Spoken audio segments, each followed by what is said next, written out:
Alors rebonjour pour la plupart d'entre vous, puisque nous sommes déjà croisés tout à l'heure.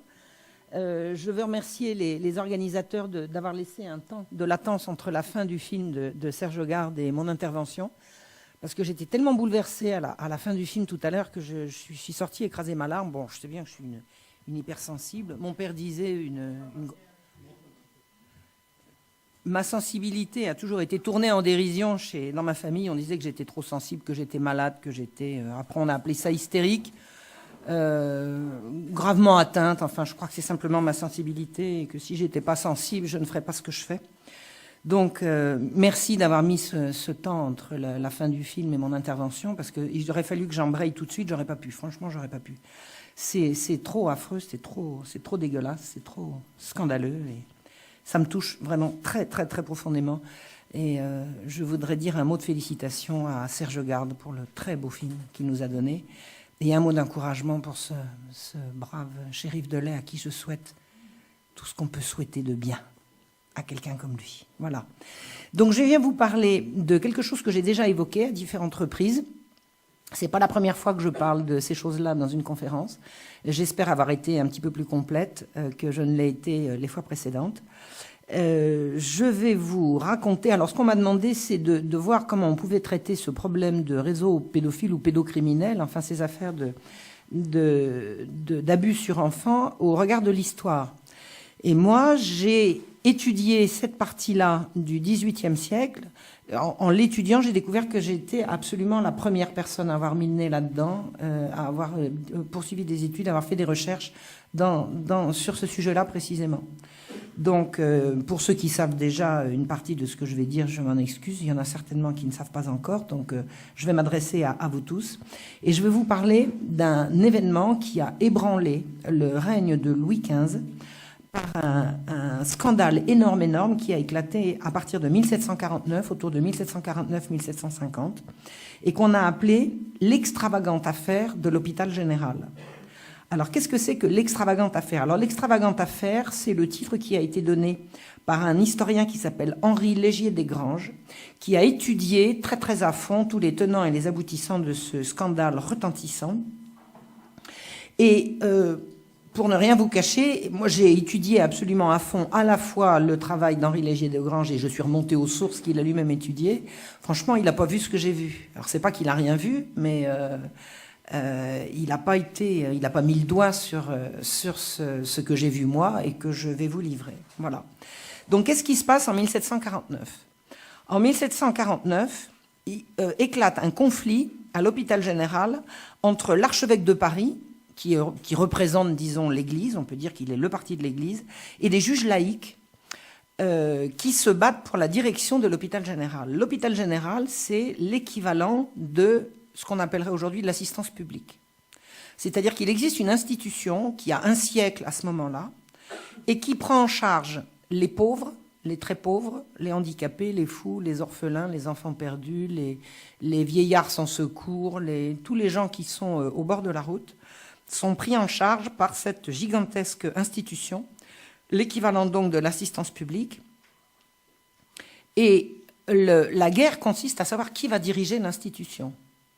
Donc essayez d'imaginer aujourd'hui que des gens se battent et tirent à boulets rouges et se fassent procès sur procès pour contrôler les institutions qui s'occupent d'orphelinat, d'aide à l'enfance abandonnée, je sais pas, enfin je ne sais pas si vous y verriez qu'il y a anguille sous roche et qu'il y a certainement des choses à aller regarder, mais moi ça n'a pas loupé, je suis allée voir et j'ai découvert énormément de choses dont je vais vous parler. Donc, qu'est-ce que c'est que cette affaire de l'hôpital général? C'est le point d'orgue des querelles qui ont commencé à la mort de Louis XIV. Et ces querelles consistent à mettre en concurrence, d'une part, une magistrature laïque, donc qui représente la justice du roi, qui rend la justice au nom du roi, et qui prétendent avoir droit de regard sur les affaires ecclésiastiques. C'est-à-dire que ces laïcs prétendent, par exemple, pouvoir juger d'affaires de miracles. Y a-t-il eu miracle ou pas dans telle affaire? Bon. Un prêtre vous dira, s'il y a miracle, c'est à l'Église de le dire. Et un juge de cette époque-là, dont l'appartenance idéologique est qu'ils sont jansénistes, va dire non. Ce sont aux juges laïcs de décider s'il y a miracle ou pas. La guerre est absolument à couteau tiré entre les uns et les autres, parce que les juges jansénistes, donc c'est ça qui définit le jansénisme, les jansénistes sont des gens qui veulent que la justice laïque contrôle les affaires religieuses. Ils veulent une ingérence du laïque dans le religieux. Et ils prétendent également que Dieu a donné non pas sa grâce à tout le monde, mais à quelques-uns. C'est-à-dire qu'ils croient et ils prêchent qu'il y a les élus et les autres. Ça vous dit certainement quelque chose. C'est une idéologie élitiste. Et on sait qu'on est élu parce qu'on le sait, parce qu'on le sent, etc. Alors c'est très très proche du protestantisme, mais ça n'est pas un protestantisme dans la mesure où les protestants ont rompu avec Rome, alors que les jansénistes sont, on peut dire, des protestants qui n'ont pas rompu avec Rome. Donc ils continuent de prétendre vouloir obéir au pape et à la Sainte Église romaine, catholique, apostolique. Et en fait, ils désobéissent tout le temps, mais ils disent, en fait, on ne désobéit pas, on essaye d'éclairer l'esprit mal informé de sa sainteté le pape, donc ils désobéissent tout le temps, ils font rigoureusement ce qu'ils veulent, mais ils passent leur temps à revendiquer d'être de bons catholiques qui obéissent au pape. Donc ce sont ces gens, les jansénistes, qu'on trouve beaucoup dans la robe. La robe, c'est la magistrature, hein, c'est le monde des juges. Ils prétendent vouloir connaître de vérités ecclésiastiques. Et la guerre s'est faite à travers tout le siècle de Louis XIV, mais Louis XIV, il a ouvert des culs de basse-fosse, il les a mis dedans, il a refermé. À la mort de Louis XIV, les mœurs ont été beaucoup plus tolérantes. Le régent a dit, bon, bah, attendez, ces braves jansénistes, tous ces malheureux. Alors, ils aimaient bien passer pour victimes quand même, hein, les jansénistes, parce que c'est normal d'ailleurs, ils allaient en prison, donc c'était eux les victimes. Quelles que soient les raisons qu'avait eu le roi de les mettre en prison. Donc ils jouaient beaucoup et ça joue encore aujourd'hui, de la fibre. Regardez, nous luttons contre les abus de l'absolutisme royal, donc c'est eux les bons, quoi. C'est eux les bons. Quand on regarde les choses d'un peu plus près, je les trouve, moi, personnellement, beaucoup moins sympathiques. Mais c'est vrai que, vu de l'extérieur, on dit qu'une classe de juges qui remettent en question l'absolutisme royal et l'absolutisme du pape, il y a un petit côté sympathique, quoi. C'est des gens qui ne veulent pas s'en laisser compter. Moi, je les trouve nettement moins sympathiques quand je sais qu'ils estiment que Dieu a donné la grâce aux uns et pas aux autres. Parce que moi, j'ai reçu une éducation tout à fait catholique traditionnelle qui dit que Dieu a donné la grâce à absolument tout le monde, que tous les hommes sont égaux au moins devant Dieu. Si ce n'est pas devant la feuille d'impôt, c'est certainement devant Dieu. Ça, c'est une donnée de base. Et je pense que c'est ce qui fait tout à fait la base idéologique de ce qu'est le catholicisme. Donc eux qui prétendaient ne pas rompre avec le catholicisme, ils affirmaient quand même haut et fort qu'ils faisaient partie des élus, qu'il y avait les élus et les autres, et que les élus, c'était eux. Voilà. Donc voilà ces gens qui se battent parce qu'il y a des problèmes à l'hôpital général et ils prétendent être les seuls à vouloir en juger. Alors qu'est-ce que c'est que cet hôpital général? C'est une grosse institution qui a été créée par les ancêtres de ces magistrats-là et qui consiste à avoir une mainmise absolument totale dans laquelle ils sont absolument juges et partis sur toutes les affaires qui concernent les pauvres. C'est-à-dire qu'ils gèrent les fonds, c'est eux qui admettent les gens, qui acceptent qu'ils sortent. Il n'y a aucun contrôle, ni royal, ni rien du tout, sur tout ce qui se passe à l'intérieur de l'hôpital général. Ils y font régner une espèce de terreur, de bigoterie terrorisante, c'est-à-dire qu'ils forcent les pauvres à avoir des dévotions toutes les demi-heures. Je vais vous donner un exemple de la méchanceté et de ce qu'on appelle la rigueur janséniste contre les pauvres. J'ai regardé par exemple à la Salpêtrière qui était l'hôpital où on enfermait les femmes et les petites filles. Le dimanche, c'était bien évidemment le seul jour de congé. L'administration obligeait les femmes à assister à la messe pendant 4 heures debout. Leur seul jour de congé. Pas chauffé évidemment, vous imaginez. C'est-à-dire que le seul jour, enfin le jour du Seigneur, c'était debout, au moins pendant la semaine, elles étaient assises, les malheureuses. Voilà. Donc les façons de faire à l'hôpital général ont été une série d'abus, de violences, de détournements de fonds, de galanteries, enfin bon, vraiment, le fonctionnement de l'hôpital général, c'est une horreur, c'est une honte. Alors vous avez des magistrats qui tiennent l'institution, mais alors vraiment de main de maître, hein, ils siègent au conseil d'administration, ils siègent au bureau, c'est eux qui décident, tout passe par eux. Personne n'a le droit d'y regarder. Et il y a tellement de plaintes pour violence, pour concussion, pour plein de choses, que régulièrement, le roi voit arriver des plaintes sur ce qui se passe à l'hôpital. Mais comme le roi Louis XIV, c'est-à-dire le grand-père, l'arrière-grand-père de Louis XV, avait accepté de donner la gestion de l'hôpital général aux magistrats, probablement comme un os à ronger, en leur disant « vous vous occupez de ça, pendant ce temps-là, vous me fichez la paix sur le reste », le roi a gardé l'habitude qui a été prise de laisser les affaires de l'hôpital général entre ses propres administrateurs sans y regarder. Or, il va y avoir un jour où la querelle va prendre un mauvais tournant et l'affaire va commencer, je vais vous expliquer comment, à Pâques 1749, et on connaît l'histoire par les Nouvelles Ecclésiastiques qui sont un journal janséniste. C'est-à-dire que l'histoire que je vais vous raconter, dont vous allez voir qu'elle ne va pas dire beaucoup de bien des jansénistes, elle est écrite par les jansénistes eux-mêmes. C'est-à-dire qu'on comprend à travers les lignes, et c'est la seule source véritablement fiable qu'on ait pour cet épisode-là, parce qu'à la Révolution, les sources, les archives ecclésiastiques ont été beaucoup endommagées, beaucoup détruites. Après, il y a eu en 1871, 100 ans après, il y a eu les incendies de la Commune qui ont brûlé énormément d'archives. Donc, le point de vue de l'Église sur l'affaire de l'hôpital général a disparu. Voilà. Donc on peut avoir les sources de cette gigantesque affaire qui a été très loin et qui a empoisonné le règne de Louis XV à un degré que vous n'imaginez pas et empoisonné l'Église. Je vais vous expliquer comment. On a le point de départ de cette affaire par le récit qu'en font les Nouvelles Ecclésiastiques.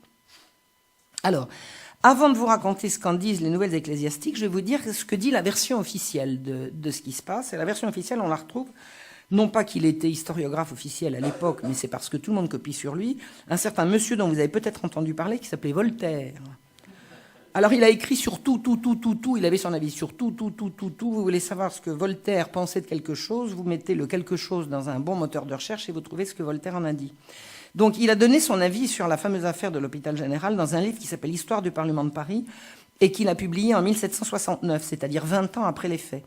Et alors il explique que les magistrats du Parlement de Paris, nous dit Voltaire, ont placé à la tête de l'hôpital général une supérieure et une économe que l'archevêque de Beaumont, l'archevêque de Paris, Christophe de Beaumont, destitua parce qu'ils étaient jansénistes.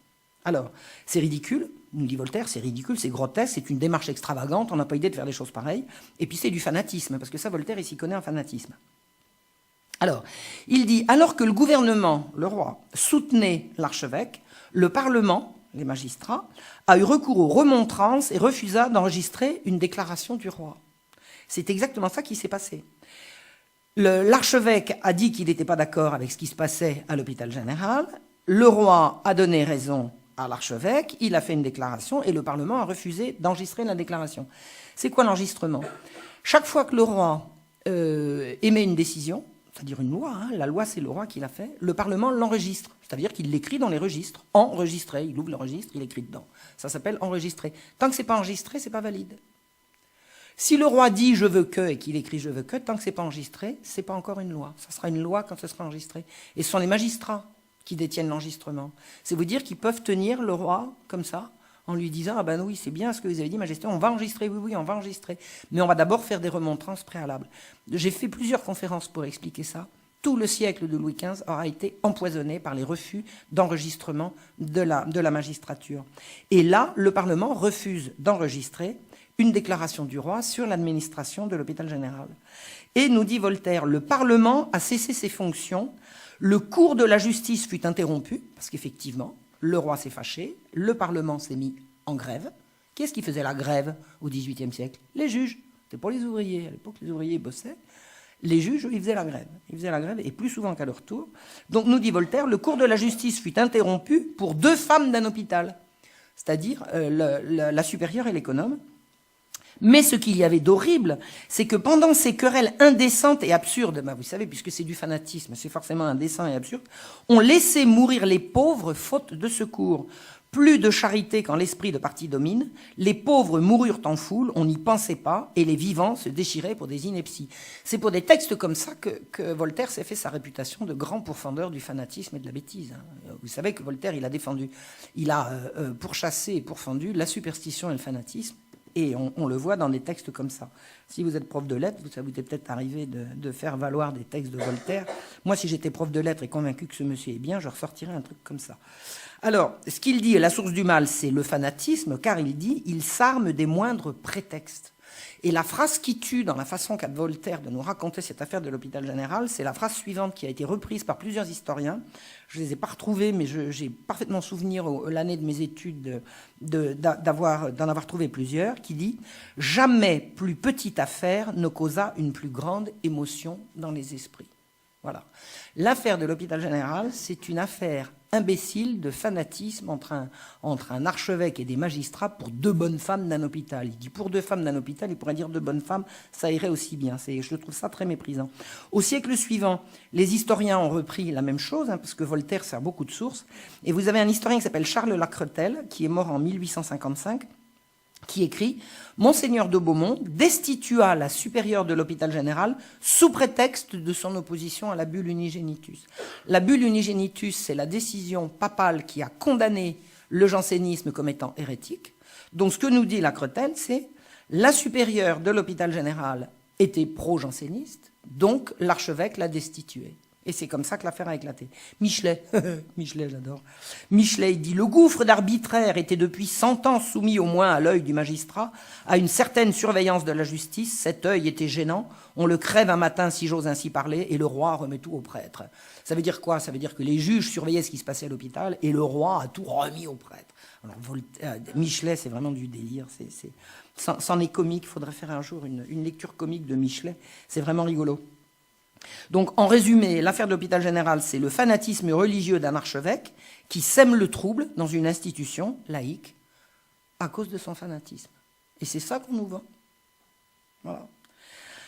À la fac, quand je préparais mon travail, parce que ça, c'est le résultat de mon travail quand j'ai repris mes études sur le tard, c'était il y a 10 ans, donc j'étais déjà d'un âge tout à fait canonique. 10 ans de moins qu'aujourd'hui, mais déjà pas mal. Et j'avais écrit dans mon compte-rendu de l'affaire, j'avais parlé de la guerre que se faisaient les jansénistes et les molinistes. Molinistes, c'est les pro-jésuites. Alors, pour vous situer, quand on dit janséniste, ça veut dire partisan du jansénisme. Quand on dit moliniste, ça peut vouloir dire partisan de l'Église, partisan des jésuites. Molinas, c'était un jésuite. Donc les molinistes ne sont pas forcément les jésuites, mais leurs partisans, les gens qui les défendent. Voilà. Donc, j'avais écrit... dans ma préparation de mémoire, ce que j'ai envoyé à ma prof, j'avais dit la guerre que se faisaient jansénistes et molinistes. Et elle m'a rayé, comme ça, ma prof. Là, elle a dit la persécution qu'on faisait subir aux jansénistes. Vous saisissez la nuance? Donc, c'est-à-dire que vous avez Michelet, vous avez Lacretelle, vous avez Voltaire, puis vous avez la fac, aujourd'hui. Et j'aime autant vous dire que moi, je savais ce que je disais, et la prof en question, je ne suis pas sûre. En tout cas, là, c'était vraiment... C'était signé, la persécution. On persécute les jansénistes. Voilà. Et elle m'a dit en plus, quand j'ai critiqué ce qu'avait dit Voltaire, ce que dit Voltaire est censé, me dit ma prof. C'était peut-être censé, mais c'est complètement faux. Et c'est complètement mensonger. Tout ce que nous a raconté Voltaire là est faux. De A à Z. C'est complètement faux. Et c'est pas que Voltaire se trompe, parce que si Voltaire se trompe, il serait de bonne foi. C'est que Voltaire nous trompe. Voltaire avait parfaitement les moyens de savoir ce que je sais moi et ce que tout le monde peut savoir, à savoir que tout ce qu'il raconte est mensonger. Donc je vais vous dire maintenant ce que c'est que la véritable histoire et comment on la connaît. L'affaire commence à Bicêtre. Alors je vous ai parlé tout à l'heure de l'hôpital général de La Salpêtrière. La Salpêtrière, c'est aujourd'hui un grand hôpital qui est dans les intramuros à Paris, à côté de la Seine, à côté de la gare d'Austerlitz. L'hôpital où je vous ai dit pour les femmes et pour les petites filles. Et vous avez au sud de Paris, à 7 km au sud de Paris, un gros hôpital, aussi gros que la Salpêtrière, qui s'appelle Bicêtre. Alors Bicêtre, d'où vient le mot Bicêtre? Ça vient de l'anglais Winchester.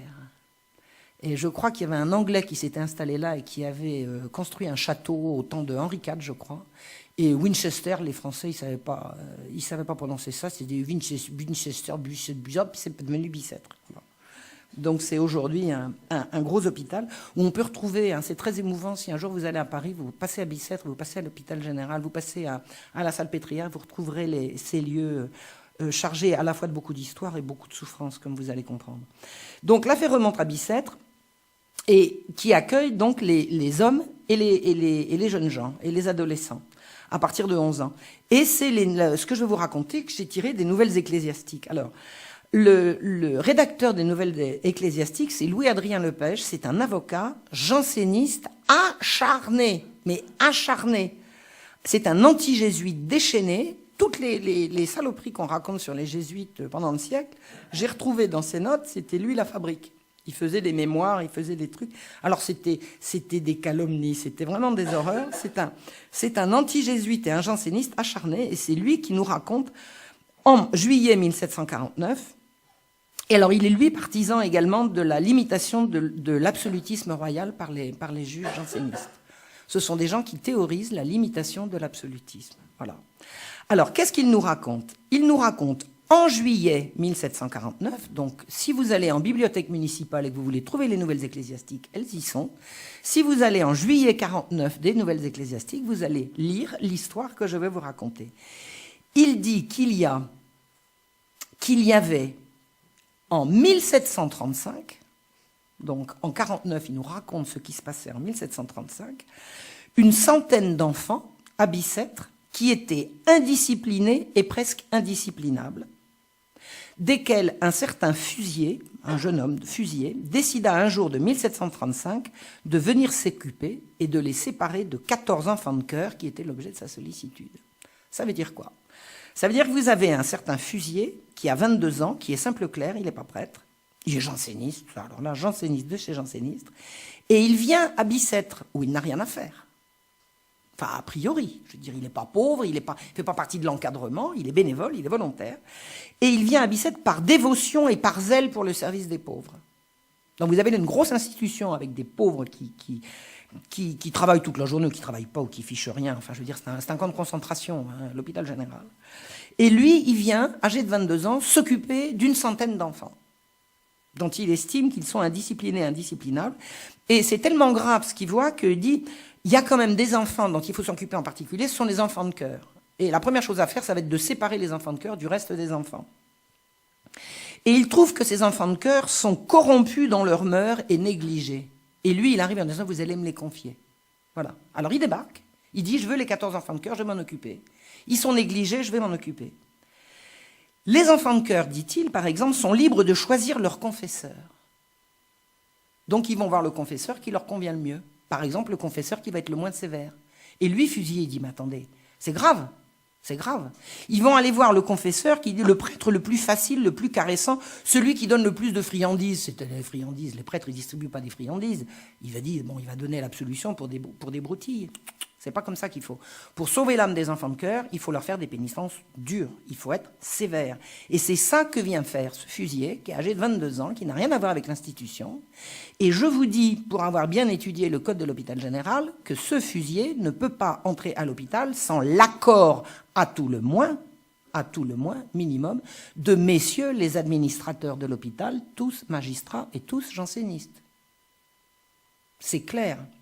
Ce Fusier ne peut rien faire dans l'hôpital sans l'accord de l'administration. Donc, en fait, il arrive, il dit « Les enfants de chœur, je m'en occupe », et ces messieurs disent « Oui, d'accord ». Alors, il reprend en main le sort des enfants de chœur. Il organise leur journée en prière, en études, chant et travail, sans jamais les perdre de vue un seul instant. Vous imaginez ce gars, il a l'œil sur ses enfants de chœur tout le temps. Tout le temps. Même pas pendant les repas ou pendant les récréations. Pour leur éviter d'être corrompus par les autres enfants, c'est-à-dire les enfants pauvres de l'hôpital, il les sépare et il les met dans une salle à part et dans un dortoir à part. Il coupe le contact entre les enfants de chœur et les autres enfants. Le recteur de l'hôpital s'appelle Vierne. Qu'est-ce que c'est que le recteur? Le recteur, c'est le prêtre qui a la direction spirituelle de l'hôpital général à Paris. C'est-à-dire qu'il est directeur spirituel à la fois pour Bicêtre, pour la Salpêtrière et pour un troisième hôpital qui s'appelle La Pitié, qui est un petit peu plus loin. La Pitié, c'est l'hôpital pour les petits garçons de 5 à 8 ans. 5 à 8 ans. Et ce Vierne est donc admis par... il est en excellent terme avec les administrateurs jansénistes, donc c'est à tout le moins un sympathisant janséniste. Alors, sympathisant janséniste, je me répète, je vous l'ai dit tout à l'heure, le jansénisme est considéré par l'Église comme une hérésie. Le jansénisme est interdit. Le jansénisme est hors la loi. Et ces messieurs dirigent l'hôpital par un encadrement janséniste. Et personne vient y mettre le nez. Donc c'est vrai que c'est facile d'imaginer qu'effectivement la querelle est purement religieuse. Mais vous allez voir qu'elle n'est pas que religieuse, et que même sur le plan religieux, c'est justifié de s'en inquiéter. Donc, le recteur de l'hôpital est parfaitement au courant de tout ce que fait Fusier et il donne son accord. Et sur les conseils de Fusier, il fait venir un prêtre de l'extérieur, nous dit Adrien Lepage, un bon prêtre pour confesser les enfants. C'est quoi un bon prêtre? C'est un janséniste. C'est ça que ça veut dire. C'est-à-dire qu'ils font rentrer à l'intérieur de l'hôpital un prêtre pour confesser les enfants. Mais il y a des prêtres à l'hôpital. Il n'y a pas besoin d'en faire venir à l'extérieur. Il y a des prêtres à l'hôpital. L'hôpital, il y a un encadrement religieux. L'encadrement religieux ne s'occupe que des armes, il ne s'occupe pas de l'administration, il ne s'occupe pas de la gestion, il ne s'occupe pas de tout ça. Mais ils font les confessions, ils disent la messe, enfin, il y a des prêtres à l'hôpital. Or, Fusier obtient l'accord de la direction pour faire venir un bon prêtre, c'est-à-dire un prêtre janséniste, pour s'occuper des enfants de chœur. Et Fusier s'occupe tellement bien de ses enfants qu'il demande à se faire seconder. Il dit, j'y arrive pas tout seul, c'est tellement de travail. Et il obtient l'autorisation de faire venir un vieux monsieur, un vieux diacre, qui a 72 ans, qui s'appelle Maurice Tiffard. Et il habite à Paris. Et il vient à pied tous les jours, pour aider. Il fait 7 km à pied le matin, 7 km le soir pour repartir, pour aider le brave Fusier à s'occuper des enfants de chœur. Et même partant de Carême, il continue de venir à pied, comme ça, pour aller voir les enfants. Et il les aime tellement. Alors, il leur distribue, là je vais vous citer le truc parce que c'est trop joli, il vient leur distribuer à ces tendres enfants le lait du chrétien, le pain de la parole évangélique, et même en quelque sorte le pain matériel par les aumônes secrètes qu'il leur faisait. C'est-à-dire que le vieux diacre qui venait à pied, il leur faisait des petits cadeaux. En échange de quoi? Je sais pas. Bref. Vous savez que l'oisiveté est la mère de tous les vices, donc il faut occuper les enfants. Alors, qu'est-ce qu'on fait pour les occuper? Alors, on leur fait faire des dévotions à tout bout de champ, puis alors les jansénistes, au niveau des dévotions, c'est infernal. Moi, j'ai regardé le rythme des dévotions qu'ils faisaient faire aux enfermés, c'est infernal. Tout le temps, on les obligeait à faire des prières. Alors, je m'entends vous dire ce qu'ils devaient en penser, les malheureux. D'être guidés dans leur dévotion par des bigots pareils, c'est vraiment infernal. Donc il leur faisait faire des dévotions à tout bout de champ, mais surtout il leur faisait faire des petits travaux, parce que travailler c'est bien, alors il leur faisait faire des petits travaux d'imprimerie, par exemple. C'est bien l'imprimerie, c'est un métier. Et surtout il leur faisait faire du jardinage, parce que c'est bien le jardinage. Et pour pouvoir leur faire du jardinage, il a loué, avec ses propres deniers, un terrain à l'extérieur. C'est-à-dire que les enfants quittaient Bicêtre pour aller jardiner à l'extérieur. Bon. Alors, le développement de cette bonne œuvre, alors ça marche très très bien, pour ne jamais les perdre de vue. Alors, ils sont déjà 3 pour s'en occuper. Non, ils sont déjà 2. Il y a Fusier, il y a Tiffard, et puis il y a le bon prêtre qui vient les confesser. Pour les confesser, c'est une fois de temps en temps, c'est quand même pas tous les jours. Mais il a besoin encore de quelqu'un d'autre. Alors, il veut se faire seconder par un sous-maître. Et le sous-maître, nous disent les nouvelles ecclésiastiques, ne sera pas à la charge de la maison. Ça veut dire quoi? Ça veut dire qu'il réussit à convaincre les administrateurs qu'il a besoin d'être secondé par quelqu'un, mais vous inquiétez pas, ça ne vous coûtera pas un sou. Alors ça veut dire quoi? Soit que quelqu'un d'autre paye, on aimerait savoir qui, soit que le gain vient bénévolement, mais à quel titre? En échange de quoi? Vous allez passer vos journées à faire la classe gratuitement, vous? Bref. Il ne sera pas à la charge de la maison. Alors, bénévole ou payé par qui, par quoi, je ne sais pas. Bref, ce sous-maître arrive, s'installe, et il est tellement soulagé, Fusier est tellement soulagé, qu'il a décidé de former 6 jeunes gens qu'il va inscrire lui-même au beau métier, aux fonctions si importantes de maître d'école. Qu'est-ce qu'il a comme qualification, ce gars-là, pour être maître d'école? Je veux dire, maître d'école, ça s'apprend, même à l'époque. Donc, après avoir fait rentrer l'un et puis après l'autre, il va former lui-même 6 jeunes gens aux fonctions de maître d'école. Et pour les avoir à l'œil, il les fait loger dans une chambre mitoyenne à la sienne. Alors, je ne sais pas si vous imaginez, mais ça commence à se resserrer, là. on retire les... Enfin bon, non, je vous raconte la suite des problèmes de structure de l'habitat de tous ces braves gens. J'y viens. Donc, il installe le sous-maître dans une chambre mitoyenne à la sienne et il éloigne les prêtres en estimant que leur logement menace ruine. Il engage une personne de piété à donner une somme considérable pour placer le presbytère ailleurs. C'est-à-dire qu'en fait, avec ses petits camarades jansénistes, il débloque des fonds pour faire partir les prêtres du presbytère. C'est-à-dire qu'en fait, il les éloigne. Et par ce moyen, rendre le chœur, sur une partie duquel il a été pris, plus grand et plus décent. Fusier réussit à faire sortir de l'argent pour casser le presbytère et le faire mettre ailleurs, c'est-à-dire éloigner les prêtres. Puis, estimant que le prêtre chargé de la sacristie doit être secondé, il était le seul catéchiste pour 1500 personnes, Fusier et son ami le riche chanoine Guichon, encore un qui apparaît, fondent une place de catéchiste qu'ils confient à un simple clerc pourvu, selon eux, de tous les talents nécessaires, c'est-à-dire encore un janséniste qu'il faut entrer dans la place. Ensuite, le riche chanoine qui a fait casser le presbytère propose aux prêtres de Bicêtre de l'argent afin de rendre leurs conditions moins onéreuses et plus utiles à la maison. Ça s'appelle de la tentative de corruption. C'est-à-dire qu'on vous casse votre presbytère, on va vous mettre ailleurs plus loin et on vous propose de l'argent pour vous taire. Les prêtres explosent, ils refusent, ils hurlent. D'abord, ils disent que... Alors, ils refusent de l'argent. Ils refusent de l'argent contre leur conscience.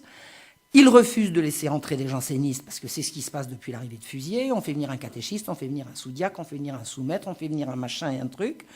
Et ils rappellent que la confession des enfants est leur prérogative. Il y a des prêtres pour ça. Ils sont là pour ça.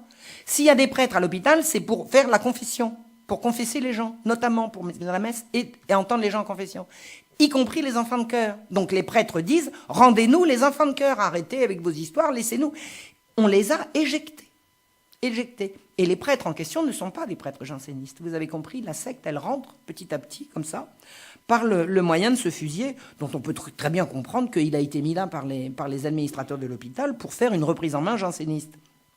Alors, je rappelle, c'est la 3e fois, mais je vous assure que ça ne sera jamais trop dit, le jansénisme, élitiste, rigoriste, est interdit par le pape qui l'a déclaré hérétique et par le roi qui l'a déclaré hors la loi. L'hôpital général sert à faire fonctionner une secte hors la loi et hérétique. Voilà. Mais, nous dit Voltaire, souvenez-vous, tout ça c'est du fanatisme. Pourquoi est-ce que l'affaire va éclater ? Ben, c'est parce que l'archevêque qui est contre les jansénistes, ce sont des bêtises, c'est du fanatisme. Que font les prêtres ? Ils vont se plaindre à l'archevêque ne réagit pas. Monseigneur, il se passe ça, il se passe ça, il se passe ça, l'archevêque ne réagit pas. Je crois qu'il était très vieux, je n'ai pas gardé le nom, je pense qu'il était trop vieux, puis je crois qu'il savait à qui il avait affaire, et il n'avait pas envie de s'y coller, il n'avait pas envie de se prendre les jansénistes dans la figure, donc il n'a rien dit. À l'intérieur de l'hôpital, on tonne en chair contre tous ces faux prêtres qui viennent faire la loi. Et un jour, on en vient aux mains. Il y a un récit d'un jour Fusier a été poursuivi en dehors dans une chaufferie par un gars qui le suivait avec des pincettes. Alors j'imagine le prêtre en soutane poursuivant le clerc avec des pincettes. Enfin bon, c'était explosif. C'était explosif. Donc, comment est-ce qu'on peut interpréter cette affaire ? On peut l'interpréter de plusieurs manières. On peut dire, les magistrats jansénistes envoient leurs partisans faire de la propagande janséniste à l'intérieur de l'hôpital. Alors, à propos d'imprimerie, je vous ai dit que les enfants, on leur apprenait à faire de l'imprimerie. Eh bien, l'hôpital général a servi de lieu pour l'impression des nouvelles ecclésiastiques, qui était un journal interdit. Les journaux ecclésiastiques dont je me sers pour vous raconter ce que je vous dis étaient un journal interdit. Les magistrats faisaient publier un journal interdit qu'ils imprimaient à l'hôpital général. Donc en fait, les enfants de chœur servaient, les petits travaux d'impression, ça servait à imprimer un journal interdit. D'autre part, on peut dire que c'est un épisode de la guerre sans merci entre jansénistes et molinistes, pro-jésuites. Et ça mènera à une guerre qui durera 10 ans et qui sera l'extravagante affaire de l'hôpital général. Mais vous soupçonnez rien d'autre, vous, dans cette affaire ? Bon, c'est jamais qu'un soupçon, hein. Alors, s'il y a autre chose, il y a quoi? Qu'est-ce qu'il peut y avoir dans cette affaire-là? Ce que je dois vous dire, c'est que en août 1746, le roi, exaspéré d'entendre les plaintes sur ce qui se passe à l'hôpital. Donc là, on arrive en 46, c'est-à-dire 10 ans après la première affaire. Hein. C'était 36 l'arrivée de Fusier. Arrivé en 46, le roi exaspéré, l'archevêque vient de mourir, il a été remplacé par un autre qui est mort très peu après, et le roi dit « Je nomme Christophe de Beaumont, archevêque de Paris ». Et il lui donne l'ordre, et Christophe de Beaumont a vraiment essayé de s'y soustraire. Il a supplié le roi en disant « Majesté, je vous supplie ». Le roi a dit « C'est un ordre, allez mettre de l'ordre à l'hôpital. Allez mettre de l'ordre à l'hôpital. Je veux que la légalité soit respectée à l'hôpital ». Et il n'y a pas que la légalité par rapport à la secte janséniste, il y a également toutes les plaintes dont je vous ai parlé, de concussion, de détournement de fonds, de violence, de torture. C'est épouvantable. Ce qui se passe à l'hôpital, je ne peux pas vous le résumer, c'est absolument atroce. Donc le roi ordonne à Christophe de Beaumont d'aller mettre de l'ordre, et comme par hasard, alors Fusier est renvoyé. Je ne pense pas que ce soit Monseigneur de Beaumont qui l'ait fait renvoyer, mais Fusier a été renvoyé, il disparaît. Il sort des écrans radars, il n'est plus à Bicêtre. Alors, je reprends le récit que nous font les nouvelles ecclésiastiques de cette affaire. Au moment où arrive le nouvel archevêque, un nouveau recteur arrive également à Bicêtre. C'est-à-dire que ce n'est plus l'ancien recteur, comment il s'appelait, le recteur, enfin bon, peu importe, le nouveau s'appelle Malbosc. Vous vous souvenez? Non, vous vous souvenez pas du nom du recteur. Vierne, voilà. Le premier recteur qui était sympathisant janséniste s'appelait Vierne, et le nouveau s'appelle Malbosc. Et Malbosc, il arrive à l'hôpital, et il dit « J'interdis qu'on sorte les enfants pour les emmener se confesser. » Ah bon, ils sortaient? Ils sortaient? Je veux dire, un prêtre peut pas... Je veux dire, les enfants ne peuvent pas aller voir un prêtre qui se déplace pour aller les voir? Ça veut dire que non seulement... les enfants de chœur ne se confessaient pas à un prêtre de la maison, mais ils ne se confessaient pas dans la maison. On les emmenait se confesser ailleurs. Et le nouveau recteur dit, dites donc là, oh, un peu de discipline là. Ils vont se confesser ici sur place. Il vient lui-même à Bicêtre. Et il dit, bon ben moi les enfants, je vais les entendre en confession. Allez, je veux moi savoir ce que ces enfants ont à dire. Et qu'est-ce qui se passe? On lui dit, les enfants ne veulent pas. Il dit, pardon? Les enfants ne veulent pas se confesser à vous. Elle dit, ah oui, pourquoi? Et alors, les enfants supplient qu'on les laisse continuer avec les bons prêtres en qui ils ont confiance. C'est ce que dit le maître. Alors le recteur dit, dites donc, ce n'est pas les enfants qui décident là. Amenez-les-moi. On amène les enfants. Un grand s'effondre en larmes et supplie qu'on lui laisse son confesseur. Mais l'habitude, en qui il avait confiance pour le salut de son âme.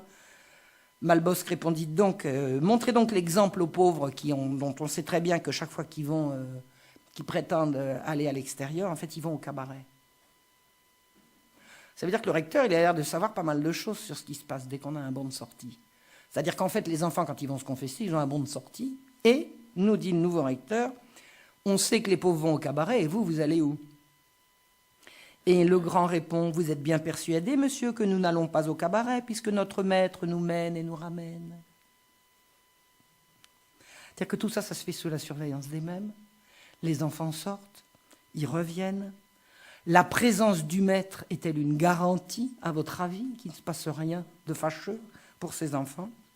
Le maître est présent à la scène. Jamais le nouveau recteur ne verra les enfants en dehors de la présence du maître. Jamais. Il ne réussira pas. Il persiste, il dit « Je vais vous entendre en confession. C'est moi qui vais vous entendre en confession. C'est un ordre. » Et il va au confessionnal. Et personne ne vient. Et quand il sort, tous les enfants se sont égayés. Et quelques jours après, ils ont tous déménagé. Et il ne les entendra jamais en confession. Qu'est-ce qui se passe? Est-ce que j'aurais l'esprit mal tourné, à votre avis? Alors, je vais vous faire une petite aparté, qui reste dans mon sujet, mais qui est une aparté, vous allez voir pourquoi. Parce que tout ce travail que j'ai fait, c'est mon travail universitaire. Et en préparant mon DEA, j'ai écrit tout ce que je vous raconte là, je l'ai écrit en posant les questions que je pose. Je n'avais pas encore tout à fait les réponses, mais j'avais déjà les bonnes questions. Et j'ai lu en apostille de mon travail universitaire une remarque de ma prof qui me dit « c'est pas Fusier qui est pédophile, c'est peut-être des notables ou du Parlement qui viennent en profiter. » Ça peut avoir lieu. Mais c'est pas les jansénistes. Et vous savez pourquoi? Parce que. Pourquoi? Parce que. Et quand vous voulez votre DEA, si on vous dit de dire que c'est pas les jansénistes, je vais vous expliquer comment j'ai passé ma première année de DEA. J'ai fait tout ce travail-là. Et le jour de mon examen, j'ai appris que c'était pas comme ça qu'on présentait un DEA. On me l'avait jamais dit. C'est-à-dire que ma prof m'a planté délibérément. Et bien je l'ai repassé. Je s'y attendais pas. Et je l'ai eu. Bref, il ne fallait pas dire que c'était les jansénistes. Qu'est-ce qui se passait à l'hôpital général? Alors là, quand on est chercheur, on cherche. Et moi, je suis une acharnée chercheuse.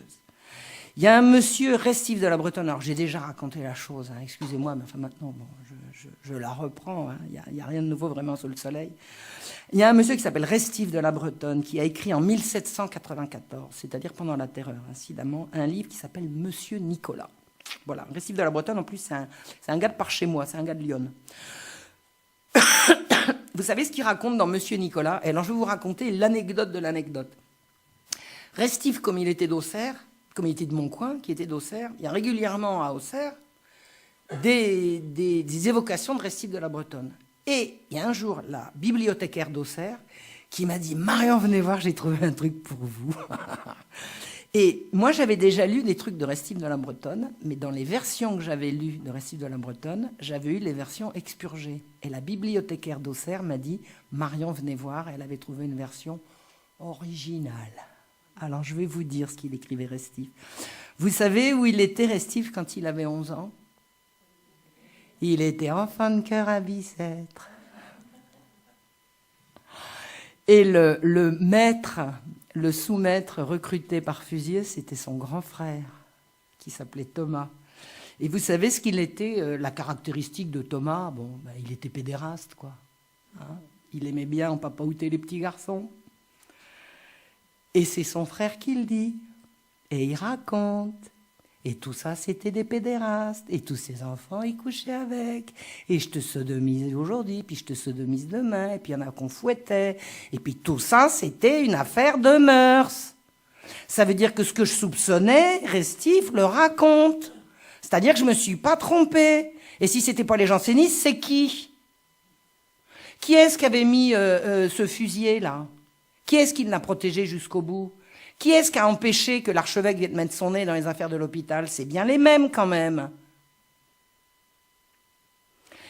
Et on en sait plus en plus par Restif de la Bretonne. C'est qu'on sait que eux, c'était les petits garçons qui les intéressaient, puisqu'ils étaient pédérastes. D'accord? Mais les femmes de l'établissement, elles se servaient aussi des petits garçons. Parce que pour une femme, vous savez, les services sexuels, ça se demande à n'importe quel âge là. Il n'y a pas besoin d'être viril, si vous voyez ce que je veux dire.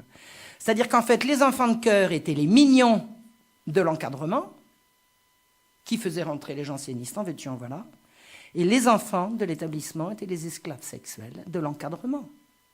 Et l'encadrement, c'était des garces. C'était des garces. Je ne vous raconterai pas les détails de ce que c'était que ce qu'on appelait les officières de l'hôpital général, que plusieurs personnes de bonne foi ont appelé les religieuses, en croyant qu'elles étaient religieuses parce qu'elles se faisaient appeler sœurs, elles étaient sœurs et pas religieuses du tout, du tout, du tout, du tout, du tout. Elles étaient laïques de chez laïques, jansénistes évidemment autant qu'on pouvait l'être, ça n'était pas des religieuses. Si elles avaient été des religieuses, elles auraient obéi à la hiérarchie ecclésiastique, elles étaient laïques, elles obéissaient à la hiérarchie, au Parlement, à la magistrature. Et l'encadrement féminin de l'hôpital général était constitué de garces qui étaient recrutées parce que garces, elles étaient recrutées parmi les plus jolies petites filles de l'hôpital.